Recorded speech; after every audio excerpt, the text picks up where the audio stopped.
할렐루야. 월요일 아침입니다.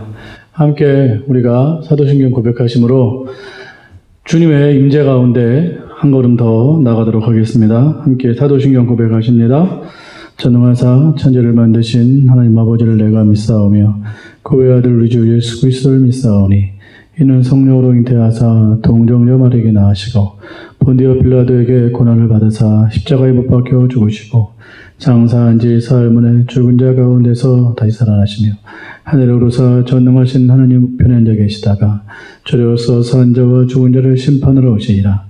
성령을 믿사오며 거룩한 공회와 성도가 서로 교통하는 것과 죄를 사하여 주시는 것과 몸이 다시 사는 것과 영원히 사는 것을 믿사옵나이다. 아멘.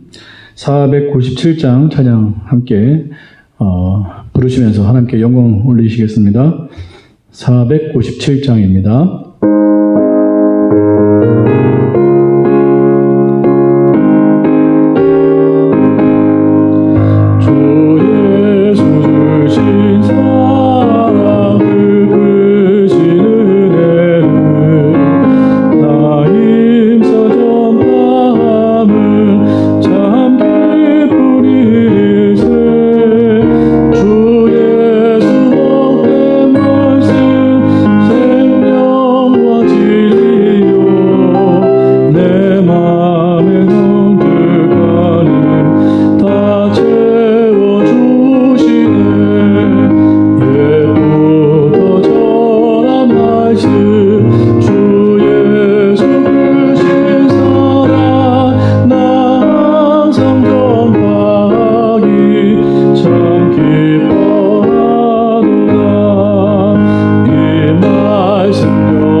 기도하실 때 우리가 정말 이 코로나 사태로 말미암아 많은 사람들의 마음이 무너지고 지금도 소상공인을 비롯해서 또 수많은 또 기업들 또 여러 업체들 정말 큰 기업이나 작은 기업이나 특별히 작은 기업들, 중소기업들은 정말 큰 철퇴를 맞았습니다. 그래서 많이 어려운 가운데 있는데 또 더하여서 경제적인 또 심각성이 굉장히 또 커질 거다 이런 또 전망들이 있는데 그러므로 말미암아 우리의 마음이 많이 녹아져 있습니다. 우리의 마음이 많이 무너져 있고 또 우리의 마음이 많이 가난해져 있습니다.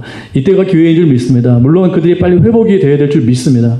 더하여서 이때가 바로 복음이 들어갈 때인 줄 믿습니다. 복음의 역사가 그들 가운데 강력히 침투될 수 있도록 큰 유한이 될 수 있도록 큰 버팀목으로 역사될 수 있도록 우리가 함께 기도하기를 소망합니다. 기도하실 때 수많은 사람들, 어려운 가운데 있는 사람들 정말 주님께로 다시 돌아가는 놀라운 복음의 역사, 회개되는 역사 반드시 일어날 수 있도록 주님 역사해달라고 함께 통성으로 기도하시겠습니다. 사랑의 아버지 하나님 기도합니다. 아버지 하나님 수많은 사람들 아버지 마음이 무너져 있습니다. 아버지 고통 가운데 있습니다. 그래서 하나님 그 심령들이 아버지 너무도 어려운 가운데 있는데 아버지 그들의 마음을 불쌍히 여겨주시고 아버지여 내 심령을 불쌍히 여겨주시옵소서. 주여 아버지 상황이 어렵습니다. 그러나 이 상황으로 말미암아 하나님 그들이 회복되는 것도 중요하지만 영적으로 주님께 돌아오는 것이 무엇보다 중요하겠습니다. 주여 무너진 마음 가운데 복음의 역사가 일어나게 하시옵소서. 갈급한 심령 가운데 복음의 은혜가 임하게 해주시옵고 무너진 삶 가운데 하나님께서 다시 아버지 주춧돌이 되어 주시옵소서. 주님으로 말미암아 다시 인생을 세워나가고 주님의 역사를 함께 동참하는 주님의 사람들 다 될 수 있도록 인도하여 주시옵소서. 어려운 빠진 사람들 어서속히 구원해 주시고 하나님의 역사를 힘든 이룰 수 있는 아버지 귀한 주님의 손길 그들 가운데 임할 수 있도록 주여 도와주시옵소서. 감사합니다. 예수님 감사합니다. 주님 삶이 무너져 있습니다. 도탄 가운데 있습니다. 하나님 그들은 고통스럽지만 이 또한 주님의 기회인 줄 믿습니다.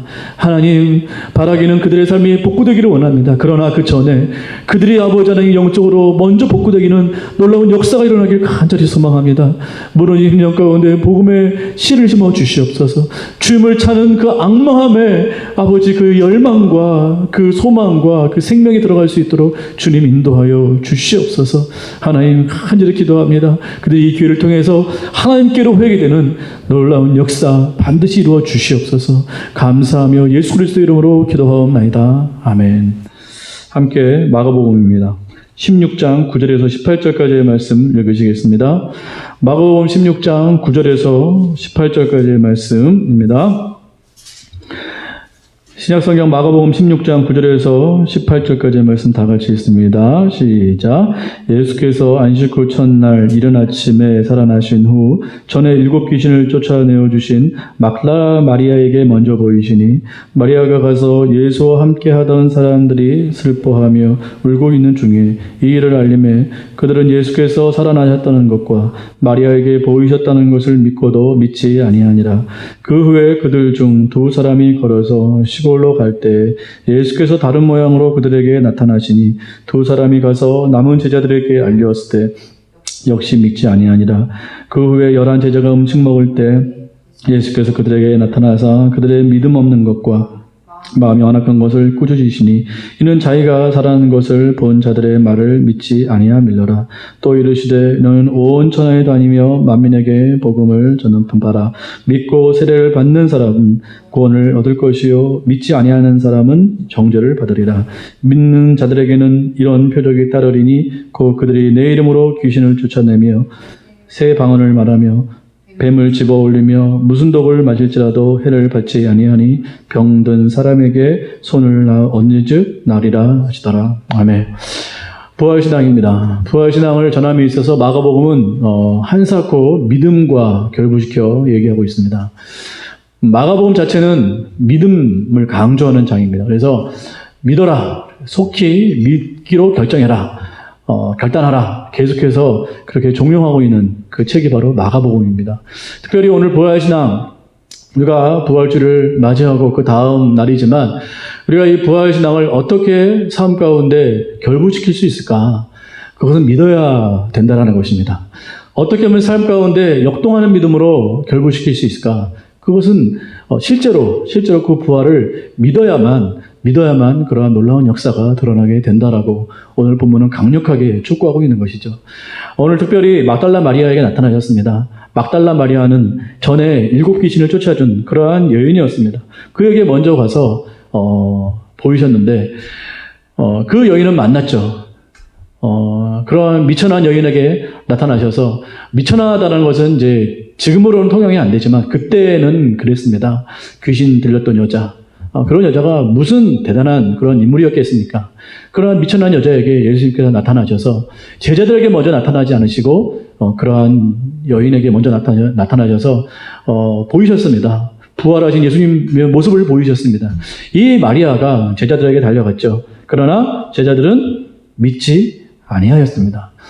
제자들에게 먼저 나타나실 수 있었음에도 불구하고 이 여인에게 먼저 나타나셔서 그들에게 전하라고 그렇게 의도하신 것이죠. 그랬을 때 제자들은 역시나 믿지 못했습니다. 믿지 않는 그 믿음에 대해서 지금 말씀하고 있다는 것입니다. 믿어야 된다는 것이죠. 그러니까 전파되는 그 복음을 통해서 너희가 믿어야 된다. 믿지 않으면 이 제자들처럼 예수님과 3년을 동고동락했던 그런 제자들이지만 결정적인 순간에 부활신앙을 믿지 못하니까 이들에게는 이런 정말 부질없는 믿음이 돼버리고 말았다는 것입니다. 미천한 여인이라 할지라도 이 여인이 전파한 그 복음, 이 복음을, 부활복음을 믿을 때 참신앙이 될 수 있다라고 우리 가운데 강력히 말씀해 주고 있는 것입니다. 그 후에 두 사람에게 또 나타나셨죠? 근데 이 사람은 예수님께서 다른 모양으로 오늘 본문에 보니까 다른 모양으로 나타나셨다고 말씀하셨습니다. 근데 이 역시도 두 사람도 믿지 못했습니다. 그 믿지 못하는 두 사람, 이 두 사람은 제자들과 함께 있다가 자기 고향으로 갔거든요. 왜 갔겠습니까? 신앙을 거의 포기한 것 아니겠습니까? 아, 예수님은 끝났구나. 소망이 없구나. 그리고 이제 집에 돌아간 것인데 그들에게 나타나셔서 다른 모양으로 나타나셨습니다. 왜 그러셨을까요? 믿으라는 것이죠. 물론 실제로 보면 믿을 수도 있겠지만 중요한 것은 이렇게 전해지는 복음으로 믿어야 된다는 것입니다. 예수님께서 말씀하셨을 때 역시 믿지 않았습니다. 그 믿지 않은 이 두 사람을 예수님께서 지금 책망하고 있고 믿지 않은 우리들에게도 간접적으로 지금 책망하고 있다는 것입니다. 또 이 두 사람이 예수님인 걸 알아봤어요. 그리고 남겨진 그 제자들에게 가서 또 전파했을 때 그들이 믿었나요? 믿지 않았나요? 또 믿지 않았다라는 거죠. 역시 믿지 않았다. 그러니까 믿지 않은 자들을 예수님께서 이와 같이 책망하시면서 너희는 반드시 믿어야 된다. 아무리 3년 동안 동고동락하고 내가 아무리 성경에 대해서 많이 알고 뭐 여러 가지 영적인 것들을 체험하고 대단한 사역을 많이 하고 했다 할지라도 결정적인 순간에 부활신앙을 믿지 못하면 이건 부질없는 것이다. 반드시 믿어야 된다. 반드시 믿어야 된다. 지금 마가복음의 배경은 지금 고난 아닙니까? 네로 황제 치하에서 엄청난 핍박과 고난을 받고 있습니다. 그 상황 가운데 예수님을 믿는 거라는 건 너무 쉽지 않은 일이거든요. 고통을 감수하고 믿는 신앙이어야만 됐었습니다. 우리도 마찬가지죠. 지금 코로나 사태로 말미암아 여기저기서 고난이 터지고 있습니다. 가정에서 또 우리의 삶에서 재정 상황에서 관계에서 직장에서 미래에서 수많은 고난이 터지고 있습니다. 그 고난을 현장에서 당하는 분들의 그 고난의 탄식과 탄성을 어찌 저 같은 사람이 다 이해할 수 있겠습니까? 말도 못하죠. 또 앞으로 더 큰 경제 쓰나미가 올 거라고 예상들 하고 있는데 또 우리가 감내하기 위해서는 얼마나 큰 믿음이 필요하겠습니까? 근데 진짜 부활신앙이 없다라면 이길 수 없다라는 것이에요. 그래서 너희가 믿어야 된다. 성경은 강력히 말하고 있습니다. 우리가 이 어려운 상황 가운데 무엇을 믿겠습니까? 고통 가운데 자초되겠습니까? 되어야만 되겠습니까? 세상 사람들과 똑같이 자초하고 낭망하고 낙심하고 심지어는 자살하고 정말 믿음을 버리고 우리가 그러한 삶을 살 수는 없습니다. 믿어야 됩니다. 마가복음은 너희가 고난 가운데 있다 할지라도 그 로마의 박해와 말할 수 없는 그 찬끝과 칼끝의 그 고통 가운데 할지라도 불살라지는 고통 가운데 할지라도 너희가 정말 받아야 될 것은 믿음이다. 절대 믿음을 포기하면 안 된다. 오늘 고통 가운데는 우리에게도 강력히 말씀하시는 말씀이라고 저는 믿습니다. 너희가 고난 가운데 있다 할지라도 믿어야 된다. 믿어야 된다. 반드시 믿어야 된다. 우리 가운데 지금 말씀하고 있다라는 것이에요. 제자들을 봐라. 믿지 못하고 있다. 아무리 3년 동안 동고동락을 하고 내가 믿습니다. 뭐 별별 것을 다 봤잖아요. 말씀이 이루어진 역사도 보고 죽은 자가 벌떡벌떡 살아나는 역사도 보고 수많은 병자들이 고쳐지는 놀라운 역사를 봤음에도 불구하고 결정적으로 부활신앙이 없는 제자들의 참혹한 믿음의 현실을 볼 수 있지 않습니까? 오늘 우리가 그래서는 안 될 줄 믿습니다. 우리 현장에서 반드시 믿는, 실제 부활신앙을 믿는 그 믿음이 있어야 될 줄 믿습니다. 그 믿음이 있다면 두 가지의 역사가 일어날 수 있다라고 말씀하고 있습니다. 첫 번째, 너희가 만민에게 복음을 전하라 라고 말씀하시면서 16절에 보니까, 너희가 믿는 사람은, 너희의 복음을 듣고 믿는 사람은 첫 번째로 뭘 받을 것이다? 구원을 받게 될 것이다. 그 구원의 역사가 반드시 일어난다라는 것입니다. 아무리 힘든 상황이라 할지라도 우리에게는 구원이 소실돼서는 안 될 줄 믿습니다. 구원은 절대로 소실되면 안 됩니다. 우리가 재산을 잃을 수 있습니다. 돈을 잃을 수 있고요. 혹 건강을 잃을 수도 있습니다. 이 어려운 상황 가운데 우리의 삶의 모든 환경을 혹 잃을 수 있습니다. 그러면 안 되지만 그렇다 할지라도 절대 잃어서는 안 되는 것은 구원입니다. 구원은 절대 잃으면 안 됩니다. 구원은 생명입니다. 영원까지 가는 생명입니다. 우리가 고통당하는 것, 우리가 잠시 잃은 것은 이 세상이면 끝나요. 끝납니다. 그러나 이 세상에서 잃는 그것으로 우리가 두려워할 것이 아니고 영원을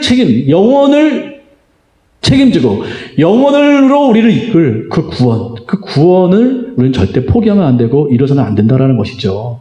그러니까 잠시 있을 세상의 것들을 잃는 것에 대한 슬픔보다 구원, 영원한 구원, 우리의 영원한 삶으로 인도할 그 구원을 잃는 것에 대해서 더 염려하고 더 두려워하고 더 슬퍼하고 더 나아가서 더 꽉 붙잡고 잃지 않기 위해서 더 애쓰는 우리가 되기를 간절히 소망합니다.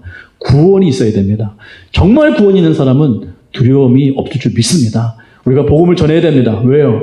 믿지 않는 자들에게 구원을 주기 위해서 반드시 구원을 선포해야 됩니다. 구원이 있어야 됩니다. 구원만이 살 길일 줄 믿습니다. 두 번째는 11절 보니까 엄청난 표적이 따를 것이래요. 그래서 귀신을 쫓아내고요. 새 방언을 말하고 뱀을 벌떡벌떡 집어 올리고 무슨 독을 마실지라도 해를 받지 아니하고 병든 사람에게 손을 얹은즉 다 낫게 되는 놀라운 역사가 일어나게 될 것이다. 그러니까 구원은 이 삶 가운데서도 이 생의 삶 가운데서도 실제적으로 역사하는 뭐가 있다? 능력이 있다라는 것이죠.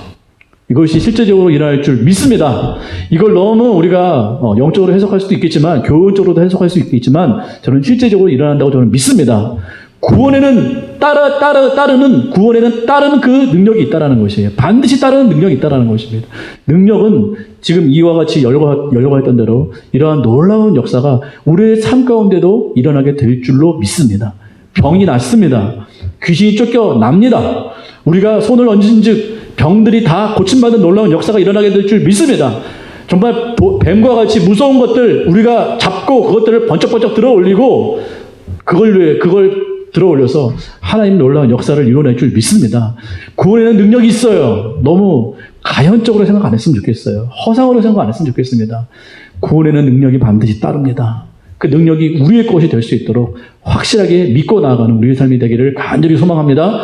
오늘도 구원의 분명한 그 확신과 그 언약과 그 능력과 그 은혜를 세워나가는 하루가 되기를 소망하고 그에 따르는 능력, 뱀을 뒤집어 올리고 죽은 자가 살아나고 병이 고침받고 귀신이 쫓겨나는 놀라운 능력, 구원의 능력을 체험하고 우리의 삶 가운데 그것들이 은혜로 역사되는 존귀한 하루가 되기를 간절히 소망합니다. 주기도 원하시겠습니다. 하늘에 계신 우리 아버지여, 이름이 거룩히 여김을 받으시오며 나라의 마옵시며 뜻이 하늘에서 이루어진 것 같이 땅에서도 이루어지이다. 오늘 우리에게 일용할 양식을 주옵시고 우리는 우리에게 죄를 사하는 것 같이 우리의 죄를 사하여 주옵시고 우리를 시험에 들게 하지 마옵시고 다만 악에서 구하옵소서. 대개 나라와 권세와 영광이 아버지께 영원히 있사옵나이다. 아멘.